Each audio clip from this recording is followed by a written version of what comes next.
Hey guys, this is Subotai Khan, and this is part 2 of my series on how to defeat Longswords in Hellish Quart.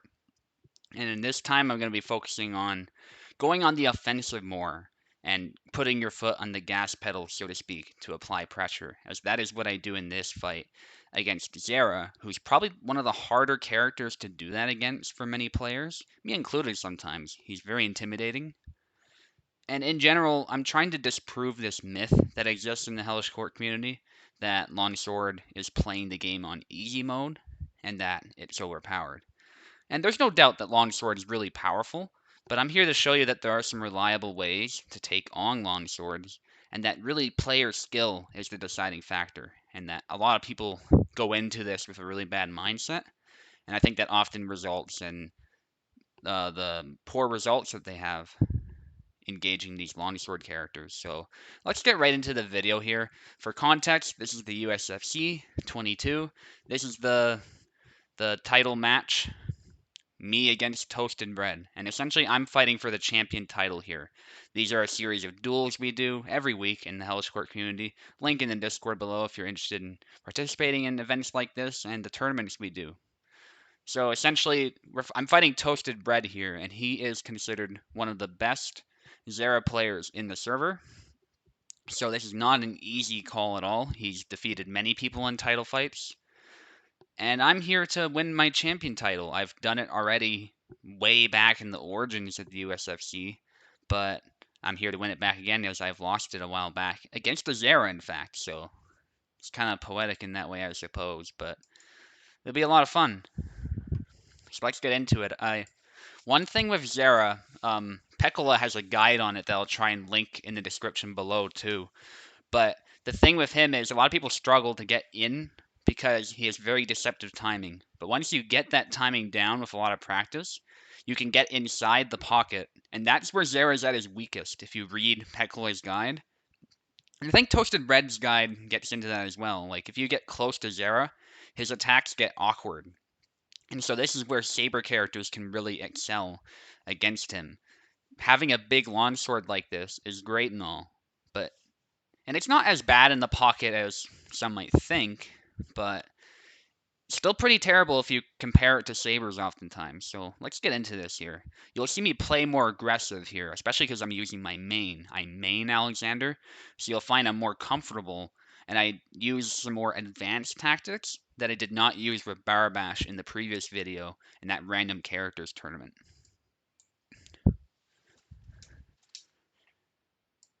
So you can see here I immediately start engaging.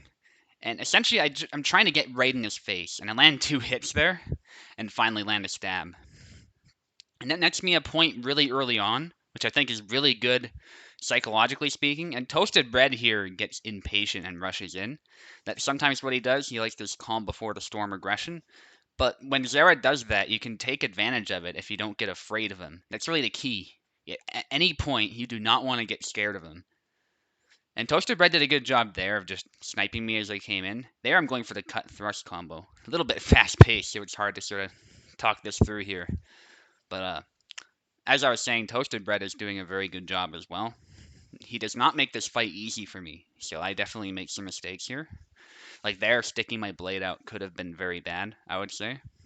And Toasted Bread did a good job of cutting upward, but it wasn't quite enough. And you can see even when I'm not swinging at him, I'm applying constant pressure. And again, he catches me, right? So it's a bit reckless my part. I've certainly made some mistakes here. But I think the general principle is accurate. And here was a really key moment I think I want to cover, because this is a stance that a lot of people are afraid of. This is the holy stance right here. And it's something that Pekola covers extensively in his guide, because it's one of Zera's best tools, and it's a long-range stance, much like High Guard, but it allows him to do a thrust or a cut from this position. So I think the problem a lot of people have when trying to deal with this is they get afraid because it has a lot of crushing power. And when it hits you, it hits like a truck.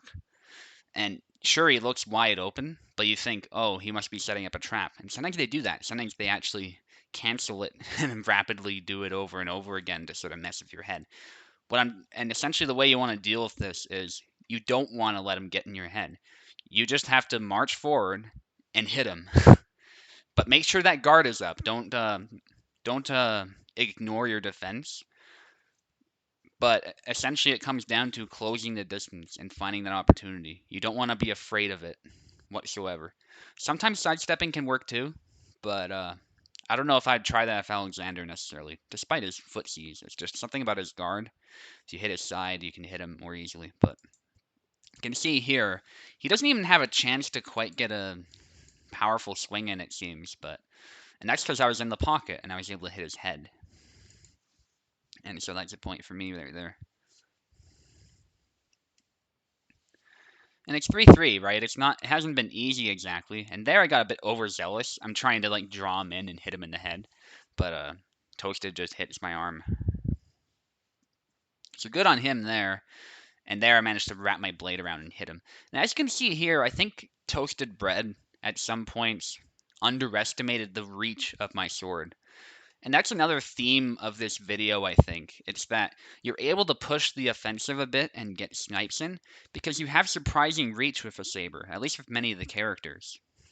Yes, Zera has a longer blade, and generally speaking, more reach, but his hands are also essentially glued together because he's using a two-handed weapon. And remember, this isn't a great sword. This is still a long sword. And so, most swings I would say, yeah, he does have more reach.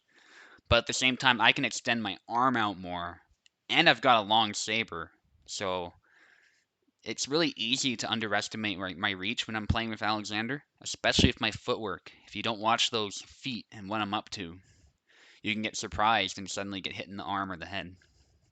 Anyway, let's continue on.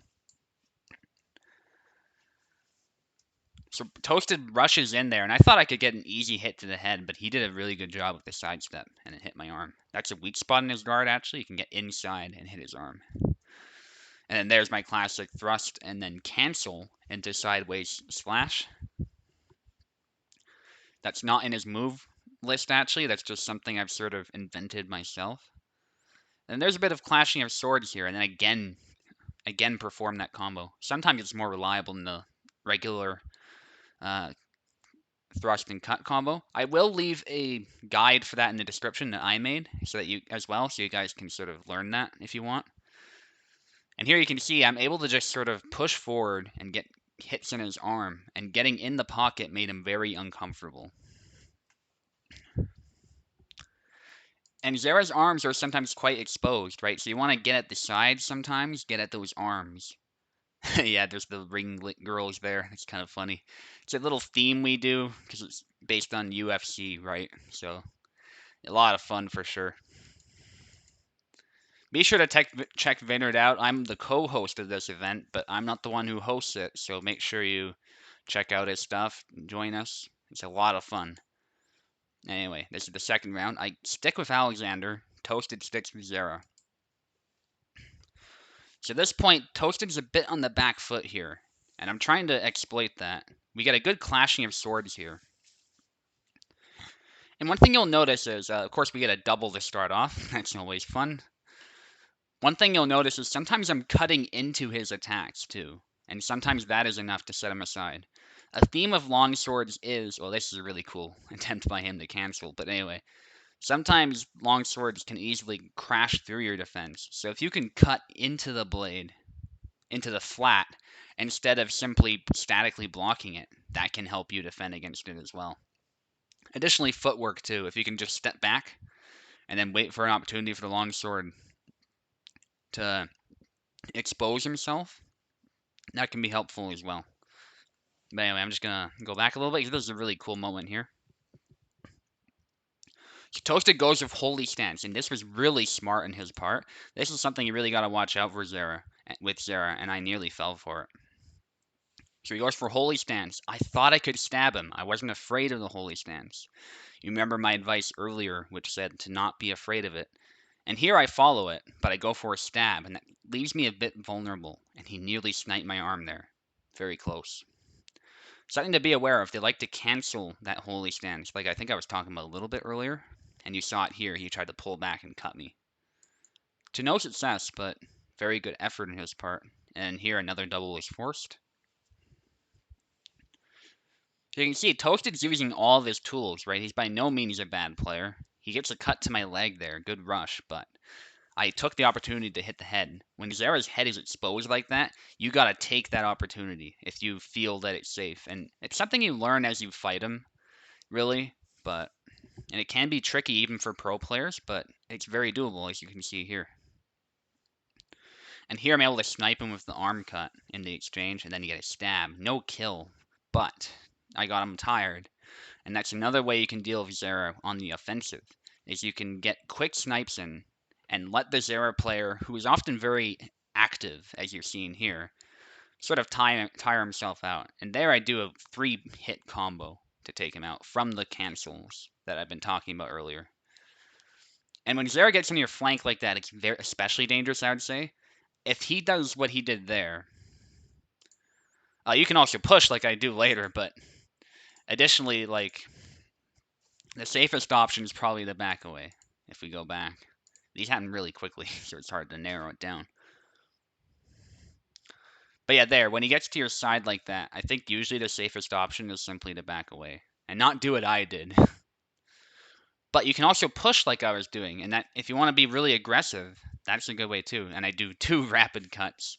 And I actually missed the stab there, but I recover with a X cut cancel, so it works. Then I stab him, just absolutely relentless when I see a mistake. That's really the key here. You can't be afraid of Zera. You just gotta get in there. Now, granted, I'm probably being a bit too aggressive here, maybe. I gotta be a bit more careful to defend myself, I would say. But the general principle is accurate. You want to be aggressive, and I was able to shoot him with that stab. Here I stab him. I get punished, though. You gotta be careful with Alexander's stabs. They leave you quite open. And he goes for an upward cut there, which was a good idea, but I was ready for it and blocked it. So when you see those upward cuts, you back away, or you stay still and try to use that auto guard. Because if you start attacking, you'll get sniped. That's why he was going for it. And they obviously like these retreat cuts as well, these Zera players. So when you see that, just let them expend their stamina. Don't rush in like I was doing. Do as I say, not as I do, essentially. And I actually fall for that same mistake. But here is the key here. And it's that reach theme I was talking about earlier. Toasted thought he was safe, I think, but I was able to wrap around and snipe his arm and then cut him. So when you see a passive Zera, or I wouldn't say Toasted Bread was passive exactly, but there was a moment of passiveness. Feel free to exploit that if you know some moves that will just hit him outright. Just like the combo I was doing. And then here's an important detail I think that should be highlighted towards the end of this fight here. Toasted does not go with Zera for the 3rd round. This is best of 5. He actually goes for Gideon. There's some thought that goes into it. He's thinking, should I use Samuel? No, he goes for Gideon. And Gideon is better at fighting in the pocket. And that is why he made that switch. If Longswords were truly, objectively better than Sabers, you'd think he'd go with Isabella, right? If Isabella was just easy mode. But he didn't even contemplate that. He instead strategically picked a character who's better in the pocket. And so I think this idea that longswords are objectively better is just destroyed by matches like this. There's many matches like this where people switch to saber. So I hope this video was helpful, and you can see it working here actually. It works for a while. Right? And I do end up winning this, but he does not make it easy at all. It comes down to the last flag. So I think I'll actually show you guys this. Be sure to watch the original video though, but yeah, this was an amazing video for sure. There's some music playing, and obviously we were commentating. I wasn't commentating it. Vinard was commentating it, but I just want to avoid any copyright issues, so I'm gonna keep it muted because we had some music playing. I think the Bleach music that was playing is fine for YouTube. It wasn't muted or anything, but I'm not gonna take chances. Just because it's not our music by any stretch, so better be safe than sorry. The Japanese companies can be pretty brutal. Yeah, you can see that lunge to the leg that I land here. And I think I'll just show you guys this whole match because I want to show you the dynamic of it. Why Saber, in this case, was a better pick than Longsword. And I think that should be another important theme as we get into the end here. Longsword is not always the answer to every opponent, or every character for that matter. And I would say the player's style matters a whole lot more than the character, and as well as skill, mindset, etc. And if you're struggling with a character, you got to put in the work and practice. Toasted Bread put in the work with Gideon, and he's doing way better than he did with Zera, despite maining Zera. Right? This isn't just some random guy who picked up Zera, and all of a sudden he's a good player just because of Zera. He put in the time with Zera, and that's why he was a formidable opponent. And even so, Gideon proved to be the better character here to counter my strategy. And he's ahead right now. That doesn't last forever, but he puts up a really good fight even towards the end here. The last flag's probably my favorite. We'll see that in a bit. And if you watch the original video, the music even ends as I win too, so it's just perfect. So anyway, I got a flag left. I'm getting quite aggressive here, as you can see. I'm trying to snipe that hand. Probably should let off the gas pedal a little bit, but I nonetheless like that I was applying pressure here. I went for the wrong move there. If I cut straight down, I might have forced a double, but it is what it is. And again, I'm just pushing here. And in this case, Toasted is being a bit passive, so it's fair. I stab him, try to get a bunch of cuts in there. I really want that kill. Toasted does really good with defense, but he can't make anything happen. His reach is a bit shorter, and I get a stab to the arm and finish him off. So I do win, but I think it's pretty clear here that Gideon was the more formidable fighter to go up against. So I hope this was helpful. And it goes to show that different weapons can be helpful for different situations too. Longswords are absolutely powerful weapons, but don't get this idea that they're overpowered. That's really not the case at all. They might have some advantages, but I would argue Saber has some advantages as well, as does Rapier, as does Broadsword. Are there some issues with certain characters? Sure, but I could argue the same with Samuel, honestly, so really skill is the key factor here, and I'm going to keep uploading these videos because I think they will be really helpful to those who struggle a lot or just have the wrong mindset going in. Thank you.